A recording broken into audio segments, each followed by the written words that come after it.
करो कि बुद्धि आपकी पागल हो जाए। यहाँ कितनी स्त्रियां आ रही आई है, रोज लेन में प्रार्थना करती है, महाराज हमारे पति पर कृपा कर दीजिए, वो मतलब ये शराब छोड़ दे, ये नशा छोड़ दे, हमको मारता, घर में सबको मारता, गाली देता और एक पैसे का कमाता नहीं, जो कुछ ही उठा उठा के बेच देता और बस रात को पिटाई करता है। ऐसी यही और की बात तो छोड़ दीजिए ना। और आप मेरे पीछे चलोगे कितनी आपको स्त्रियों से सुना दे कि देखिए प्रार्थना कर रहे। ऐसा कोई मतलब न करो कि बुद्धि पागल हो जाए और पहचान खत्म हो जाए, अपने घर में बाल बच्चों की पहचान खत्म और पराए लोगों की पहचान खत्म और तुम पशु हो जाओ।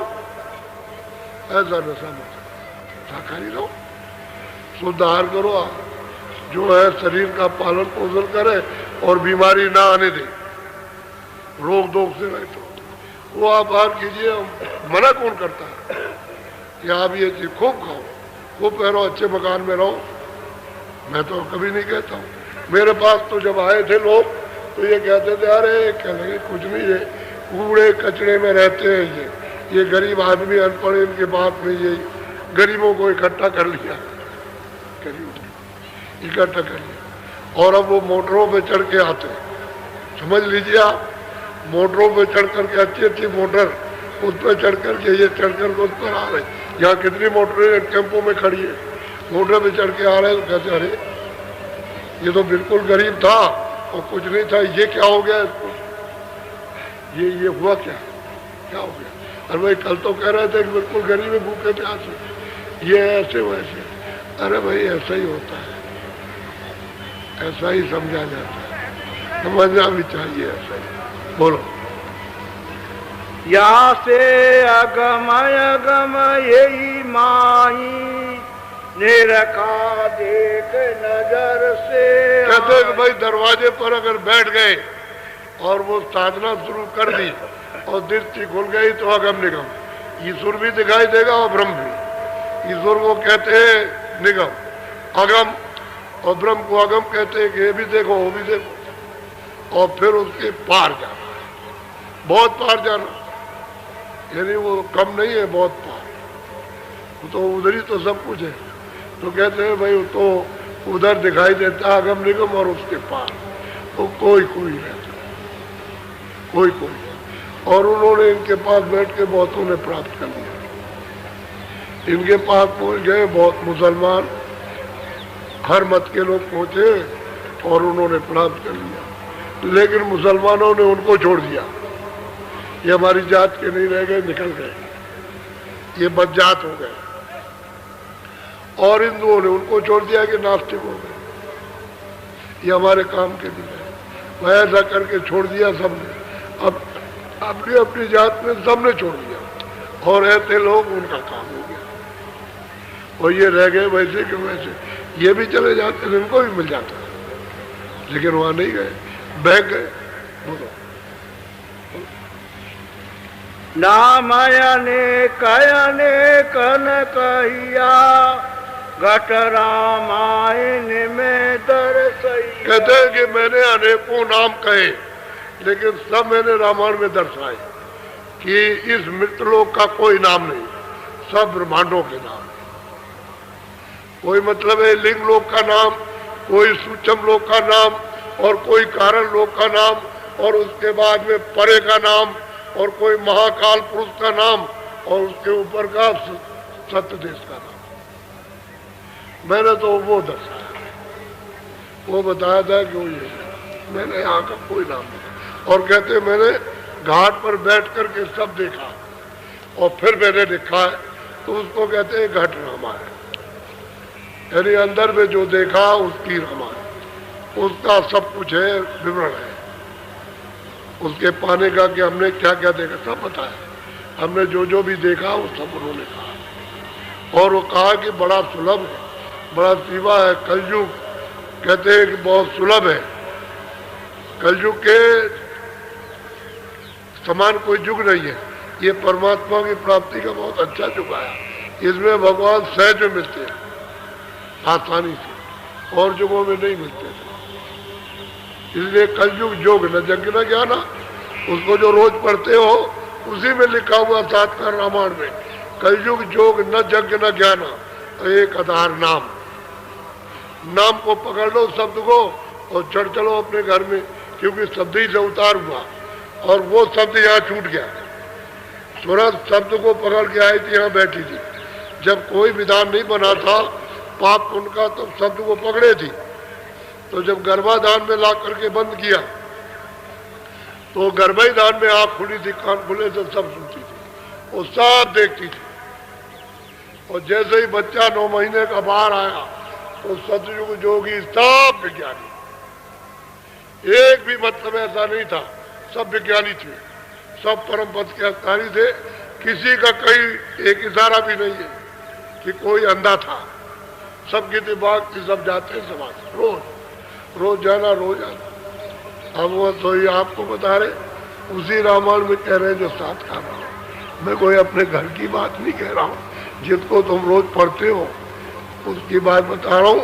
और आपको ये बताऊंगा कि ये रामायण मतलब है जो उन्होंने 7 कांड बनाए, ये जब उन्होंने बना दिया, उन्होंने 7 कांड किस संबत में और किस दिन से शुरू किया, ये सब बताऊंगा आपको। और उसके बाद में एक भी आदमी उनसे ये पूछने नहीं गया कि रामायण में क्या लिखा, बस कथा शुरू कर दी अपनी, ले भगे उसको और कथा वार्ता करने लगे। उसमें ये नहीं बताया कि भाई ये क्या लिखा, हमको जरा समझा दीजिए।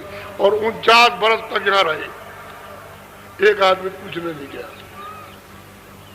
रामायण बनाने वाले से एक आदमी भी 49 बरस रहे और ये सब जानते रहे कि इन्होंने रामायण बनाई, लेकिन पूछने कोई नहीं गया उनके पास। तो बताइए, आप समझ जाएंगे रामायण बनाने वाला, लिखने वाला, देखने वाला, और वो यहाँ रहे और आप पूछने न जाओ, तो उसकी रामायण आप क्या समझ सकते हैं? ये अंदर का भेद है और अंदर का वो भी है, लेकिन वो छाया यहाँ की, वो उन्होंने विवरण किया। वो छाया उसको के ऊपर में कहते हैं ब्रह्मांड है, उसकी छाया है, उसका हाथ यहाँ, उसका हाथ उस पर्दे पर, उसका हाथ उस पर्दे पर, ये छाया उसकी। तो छाया में आप फंस गए, असली तो आपको मिला नहीं, तो बात असली है। किसी महात्मा की क्या आप समझ रहे कि उसमें बाड़ी क्या लिखा हो, क्या किया, क्या प्राप्त किया? घट रामायण अगम पसारा, पिंड ब्रह्मांड लखा विधि सारा। अब वो स्वामी जैसे घट रामायण जो मैंने घाट पे बैठ के देखा और बना, तो पार ब्रह्म का ये सब हमने अपनी आंखों से देखा, कोई बाकी छूटा नहीं है। वो तो ये कह रहे और आप अभी तक नहीं बता सके कि उन्होंने क्या प्राप्त की। कहते हो कि वो तो हनुमान जी के पुजारी थे, आपको मालूम नहीं हनुमान कौन होता है? वो पता ही नहीं हनुमान जी के पुजारी। बोलो। नाम अने कन कहिया, सो सब घट भीतर दर्श। कहते मैंने जो कुछ भी वर्णन किया है अनेकों नाम, वो मैंने घाट पर देखा, उसका वर्णन मैंने किया, मैंने बाहर कुछ नहीं बताया। और आपने बाहर जोड़ लिया। अब आप बाहर लेकर घूम रहे हो और वो अंदर बता रहे, तो बड़ा अंतर जमीन आसमान का फर्क है। कहाँ सुजाका और कहाँ अंधा। अंधा आदमी किधर निकल के जाएगा, सुजाका तो अंधे को निकाल ले जाएगा। बोलो। अगम निगम और वक्त कहानी, तो रसी बाकी अगम कहते हैं कि भाई जो कुछ मैंने अगम निगम देखा और उसके परे का जो देखा है, अगत कहने में नहीं आ सकता, उसको अगत कहते हैं। वो तो मैंने वो बना दिया, मैंने अपनी आँख से देख करके लोगों को बताया कि चलो भाई तुम भी चलो और अपने घर में अपने चलो, सदा के लिए रहो, फिर वहाँ से कौन निकालेगा। एक बार पहुँच जाओ, क्योंकि ईश्वर भी तो वहीं से आए और ब्रह्म भी वहीं से आया और पारब्रह्म भी वहीं से आया और महाकाल को वहीं से भेजा गया। इनको पहले भेज दिया, इन्होंने तपस्या की। जब तपस्या कितने युगों तक, जितना लेखा जोखा नहीं, किताबें वो गिनती नहीं बता सकती। इससे वो प्रसन्न हो गए सत्पुरुष, तो फिर उससे खुश होकर कहा कि हम तुमसे खुश हो गए, तुमने सेवा की। तब किया। तुम क्या चाहते हो? तो उन्होंने कहा कि एक छोटा मोटा राज हमको भी दे दीजिए। तो उनका ये मस्त। तो असल बात यह है कि सुरतें जब मिलेगी ये चेतन तभी रचना बैठेगी। मसाला मिल जाए उसे तो रचना हो नहीं सकती। खाली मसाले से तो मसाला जितना भी खारिज है, ये खारिज मसाले से काम लिया गया कि आपको दिया, सूरत को इसमें बंद कर दिया और कहा कि ये जड़ मसाला है और तुम ये है कि सूरत है तो चेतन काम करता और जब इसमें से निकल जाती है तो जड़ मसाला। अग्नि जड़ पृथ्वी, जल पृथ्वी अग्नि वायु आकाश, इसका ये मसाला। तो ये दिया तो उन्होंने कहा ये मसाला। तो सुरतों का एक छोटा भंडार सबको तकसीम किया। 16 सूत निकाले गए, उस देश से भेजे गए और अपने अपने लोगों में उन्होंने तपस्या की, वहां बांट दिया। 4 का भेद है और 12 का गुप्त है। 12 रहते हैं बड़े बड़े लोग, वो तो गुप्त है और 4 का भेद है। उसमें से सबसे छोटे निरंजन भगवान, जिसको ईश्वर खुदा कहते हैं, ये सबसे छोटे पुत्र हैं। इनको 3 लोक का साधन मिला। यहाँ का स्वर्ग वैकुंठ का और सूक्ष्म लोक, उसके ऊपर जो सूक्ष्म लोक है वहाँ का साधन, और उसके बाद ऊपर में उससे भी बड़ा ब्रह्म को मिला, उससे भी बड़ा पार ब्रह्म को, ऊपर बहुत बड़े बड़े लोग हैं। लेकिन वो सागर है जहाँ से ये आए, उसकी एक जगह से कुछ दे दिया तो उससे क्या होता है? आपको ये भेद मालूम है? आप जानते ही नहीं उसको कि भाई ऊपर क्या है, बस यही फंसे पड़े हुए हैं और तुमको ये मालूम ही नहीं है कि किस तरह से तुमको गुमराह कर दिया गया, भुला दिया गया। अब वो आज्ञा महाशक्ति दरवाजे पर बैठ गई, उसका लोग तो इतना बड़ा है कि जितना आपका ये सारा संसार और मतलब है कि स्वर्ग और वैकुंठ उससे कितना ज्यादा गुना, यानी आज्ञा महाशक्ति का लोक, वो किसी को जाने देगी? वहां तो स्त्रियों का लोक है, स्त्रियां है, वहां आदमी की शकल दिखाई नहीं देती, औरतें ही औरतें। तो उस मंडल को, उस लोक को पार करना साधकों के लिए अगर कोई ले जाने वाला न मिले तो उधर कोई जा नहीं सकता। उधर में वो मतलब फंस जाए, वो बना